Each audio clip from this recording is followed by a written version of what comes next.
Bonjour chers auditeurs de l'ODJ Média, notre chroniqueur de l'ODJ, Adnan Benchakroun, partage son avis et sa réflexion, dans un article qu'il a intitulé « L'égalitarisme n'est que la lutte permanente contre les inégalités », qu'on écoutera ensemble dans ce podcast. Notre chroniqueur débute son article de la manière suivante. Même si l'égalité absolue n'existera jamais, la correction des inégalités restera le seul programme politique humaniste réel. J'y crois encore et encore.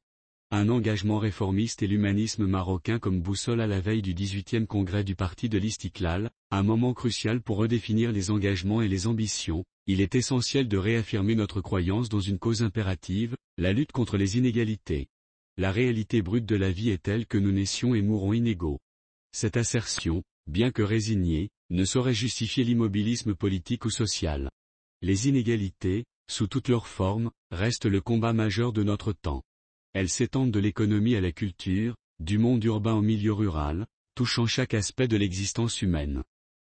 Lutter pour une égalité des chances et pour la mobilité sociale, c'est croire en la possibilité d'un monde plus juste où chaque individu a la possibilité de se réaliser pleinement, indépendamment des circonstances de sa naissance. Notre ingénieur enrichit son discours ainsi. Dans le contexte politique actuel, notre approche, au parti de l'Istiklal, doit rester résolument réformiste. Travailler de l'intérieur du système n'implique pas de compromission avec les injustices, mais une volonté de les corriger systématiquement. Cela signifie la mise en place de politiques favorisant une économie de marché régulée, où la libre concurrence est équilibrée par une lutte ferme contre les rentes injustifiées. Le développement régional équilibré, un contrat social juste entre l'entreprise et le salarié, et un impôt juste et équitable ne sont que quelques exemples de mesures essentielles pour réduire les disparités criantes. La justice équitable, un droit au travail décent, et un accès égal à l'éducation, à la santé, et à l'information sont des piliers sur lesquels nous devons continuer à bâtir.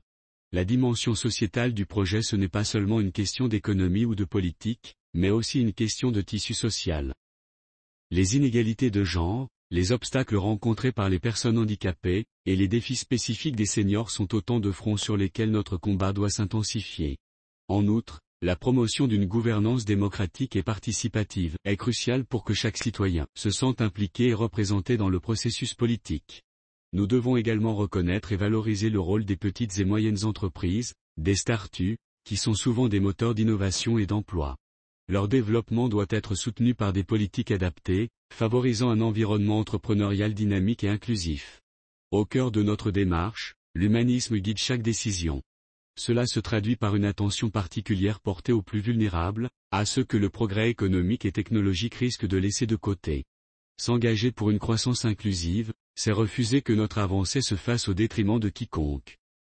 Le droit à une seconde chance est une notion fondamentale de notre vision politique. Elle symbolise notre croyance dans le potentiel humain, dans la capacité de chacun à surmonter ses erreurs et à contribuer positivement à la société. Même si l'égalité absolue demeure une utopie, la réduction des inégalités reste le seul véritable programme humaniste qui vaille. À l'aube de ce congrès crucial, nous devons réaffirmer notre engagement pour un Maroc plus équitable, où chaque citoyen peut aspirer à une vie digne et épanouie.